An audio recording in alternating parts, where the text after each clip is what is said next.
Time now for our newsmaker of the day. Congress leader Shashi Tharoor is synonymous with an excellent command of the English language and an astounding vocabulary. After sending us all into a tizzy with his exasperating farrago of distortion, Shashi Tharoor has taken matters into his own hands. He has come to everyone's rescue with a Tharoorasaurus.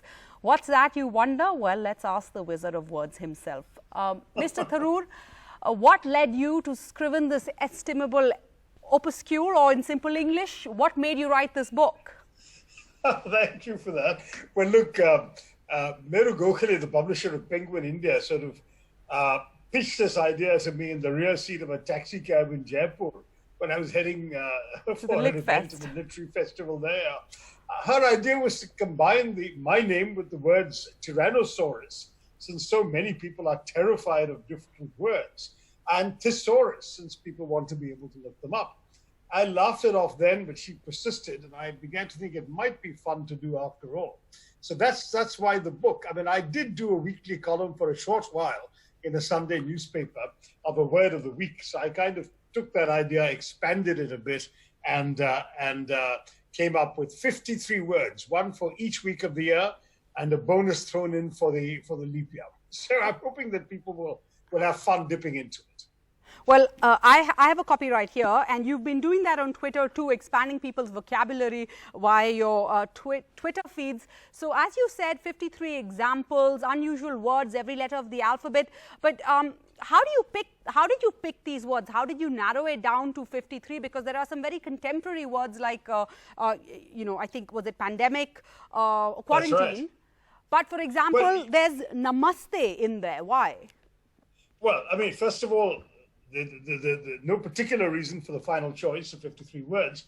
They were either words I'd recently used in a tweet like farrago or kakistocracy, which people's imagination seemed to be captured by, or words the country was suddenly using a lot more often than usual, or hearing a lot more, like pandemic and quarantine, or words in the news like impeachment with Trump, apostrophe when the British closed down the apostrophe society, or just words that I could tell interesting stories about, like curfew and defenestrate. And then I wanted to throw in a couple of words of Indian origin, because we forget there are about 1,000 words in the Oxford English Dictionary which actually have come into the English language from India. Some of you know from my era of darkness that I used to say that the British took the Hindi word loot into their dictionaries as well as their habits. And in the same way, I have satyagraha from Mahatma Gandhi's usage of it, which many people don't know. He came up with it after conducting a newspaper competition in South Africa for a word that was better than the word that he didn't like that the British press were using about his campaign of civil disobedience there. They called it passive resistance. And he said, we can't be passive when we want to fight for the truth. So find me another word. And the people suggested satyagraha, satya from truth, graha from holding on to something. So holding on to truth. And that was an interesting coinage many aren't aware of. Namaste, because it is treated as a legitimate English language word in the dictionary. But of course, it suddenly became popular with COVID. When world leaders, I mean, most famously Emmanuel Macron, the president of France, insisted on greeting every other world leader he was meeting with a namaste rather than a handshake. There was a video clip that went around of Prince Charles sticking out his hand because he'd forgotten about this new convention. And the person he was visiting doing a namaste, and he laughed and said, I forgot. So I kind of made a thing about that, because suddenly people in England, in the Western world, are probably asking themselves, what is this gesture called that people are now making instead of a handshake? Of course, the West has gone mainly for fist bumps and elbow bumps instead. But those who do namaste may as well know what it's all about.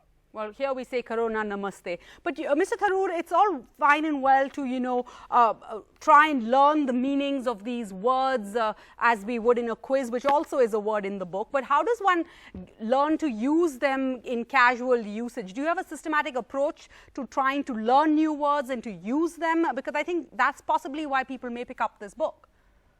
The honest truth is, for me, no. Because, I grew up in an India where books were my only escape, my only education, my only entertainment, and I read madly, widely, indiscriminately. So what was interesting is that I hardly ever looked up a dictionary. I used to joke that I consulted a dictionary mainly to play book cricket, opening the pages and seeing the page numbers, scores for imaginary cricket teams I was playing with. And in fact, when you look at the same word in three different books, in three different sentences, three different contexts, you pretty rapidly get the sense of what the word means, its nuance, its connotations, whether negative or positive, how it's used. And that's essentially how ideally you acquire a vocabulary.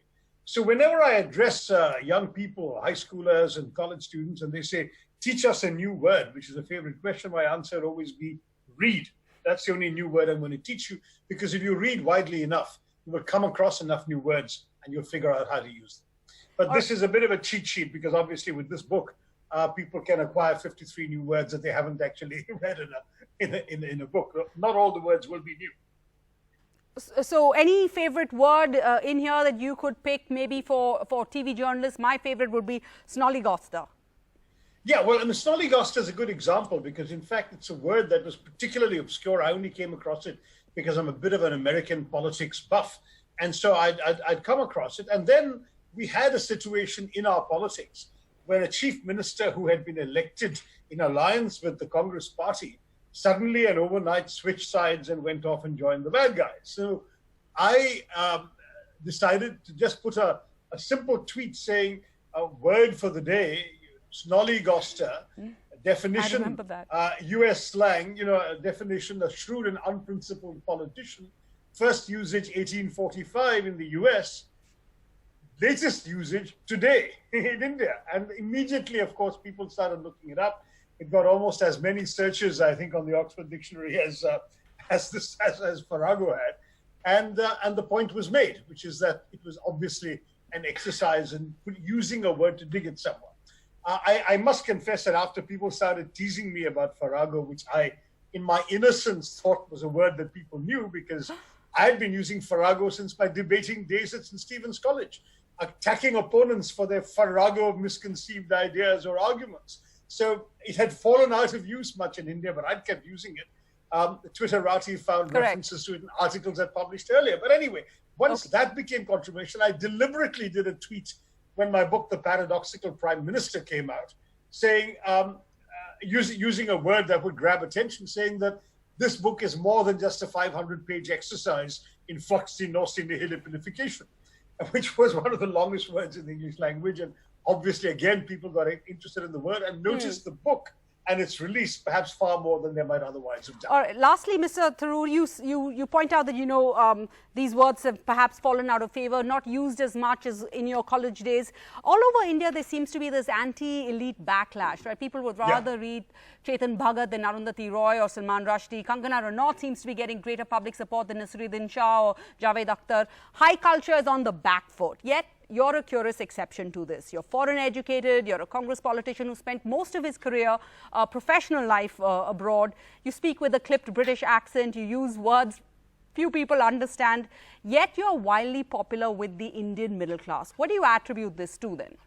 I think you'll have to ask them. I'm glad that you tell me that I'm popular. All I know is I'm trying to be myself. I do that both in my personal life, in my writing, and in my politics. It doesn't always work, but what you see and hear is what you get. I am like this. As we say in India, I am like this only. But the truth is that when I speak, I do want to communicate. I want people to understand what I'm saying. I want people to hear my message. So I don't specialize in using impossible words. One of the words in this book is quite simply goon. And my theory that it must be derived in some way or the other from gunda. But there you are. You can have fun with language, and I try to do that in this book. All right. Thank you, Mr. Tharoor. You're being humble, or if I could use a word from your book, you're not being a rodomontade. So if I pronounce that correctly, but thank you for your time joining us today, and all the best on your latest book. Thanks very much. Bye-bye.